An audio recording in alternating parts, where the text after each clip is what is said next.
Assalamualaikum warahmatullahi wabarakatuh. Perkenalkan, nama saya Orija Sapitri Siregar, NIM 19675 dari tingkat 2 semester 4 Prodi D3 Kebidanan Institut Teknologi dan Kesehatan Sumatera Utara. Di sini saya akan menjawab pertanyaan dari latihan 1. Mata kuliah promosi kesehatan, dan sebagai dosen pengampu Ibu Desi Meliana Gultom, SKM MKes. Jelaskan secara singkat pergeseran istilah dalam promosi kesehatan yang terjadi di Indonesia dalam setiap periode. 1. Sebelum tahun 1965, pendidikan kesehatan dalam program-program kesehatan yaitu pendidikan kesehatan hanya sebagai pelengkap pelayanan kesehatan, terutama pada saat terjadi keadaan kritis seperti wabah penyakit dan sebagainya. Sasarannya yaitu perseorangan ataupun individu. Dan yang kedua, pada periode tahun 1965 sampai 1975, sasaran program mulai perhatian kepada masyarakat. Saat itu juga dimulainya peningkatan tenaga profesional melalui program Healthy Educational Service atau HES. Tetapi intervensi program masih banyak bersifat individual walaupun sudah mulai aktif ke masyarakat. Yang ketiga, periode tahun 1975 sampai 1985, sasaran program perubahan perilaku masyarakat tentang kesehatan pendidikan kesehatan pada era 80-an menekankan pada pemberian informasi kesehatan melalui media dan teknologi. Pendidikan kepada masyarakat dengan harapan masyarakat mau melakukan perilaku hidup sehat.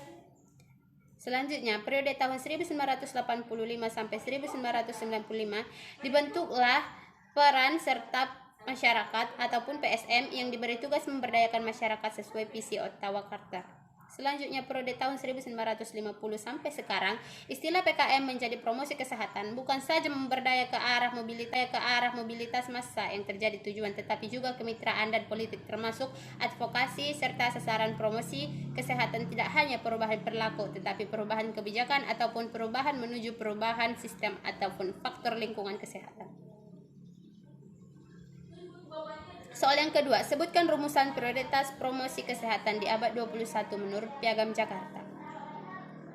Yaitu meningkatkan tanggung jawab dalam kesehatan, meningkatkan investasi dalam pembangunan kesehatan, meningkatkan kemampuan masyarakat dan pemberdayaan individu serta jaminan infrastruktur promosi kesehatan. Soal yang ketiga, apakah kepanjangan dari istilah berikut? A. PKMD, B. UKS, C. KIE, dan D. PSM. Jawabannya A. PKMD, Pembangunan Kesehatan Masyarakat Desa. B. UKS, Usaha Kesehatan Masyarakat. C. KIE, Komunikasi Informasi dan Edukasi. D. PSM, Peran Serta Masyarakat. 4. Sebutkan 5 poin ataupun butir penting rumusan upaya promosi berdasarkan Piagam Ottawa tahun 1986. Yaitu kebijakan berwawasan kesehatan atau Healthy Public Policy. Tunjukkan kepada policy maker agar mengeluarkan kebijakan-kebijakan publik yang mendukung kesehatan, lingkungan yang mendukung ataupun support environment ditunjukkan kepada para pengelola tempat umum, termasuk pemerintah kota, agar menyediakan prasarana dan sarana yang mendukung terciptanya perilaku kesehatan kepada masyarakat.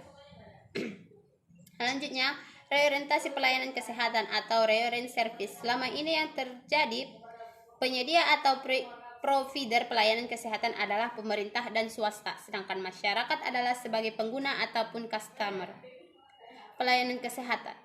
Pemahaman ini harus diubah bahwasanya masyarakat adalah sebagai pengguna ataupun customer pelayanan kesehatan. Pemahaman ini harus diubah bahwasanya masyarakat tidak sekedar pengguna tetapi bisa sebagai provider dalam batas-batas tertentu melalui upaya pemberdayaan. Selanjutnya, keterampilan individu ataupun personal skills kesehatan masyarakat akan terwujud apabila kesehatan individu, keluarga, dan kelompok tersebut terwujud. Selanjutnya, gerakan masyarakat ataupun community action, adanya gerakan-gerakan ataupun kegiatan di masyarakat yang mendukung kesehatan agar terwujudnya perilaku yang kondusif dalam memelihara dan meningkatkan kesehatan mereka. Yang kelima, sebutkan hal-hal yang termasuk dalam perilaku yang menguntungkan.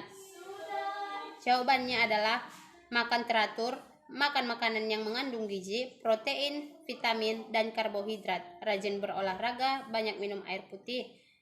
Hindari stres. Yang keenam, apa sajakah yang termasuk dalam determinan sosial yang mempengaruhi kesehatan? Yaitu budaya, politik, ekonomi, pendidikan, dan faktor biologi dan perilaku. Terima kasih. Cukup sekian yang dapat saya jelaskan, kurang dan lebihnya saya mohon maaf. Wabillahi taufiq wal hidayah. Wassalamualaikum warahmatullahi wabarakatuh.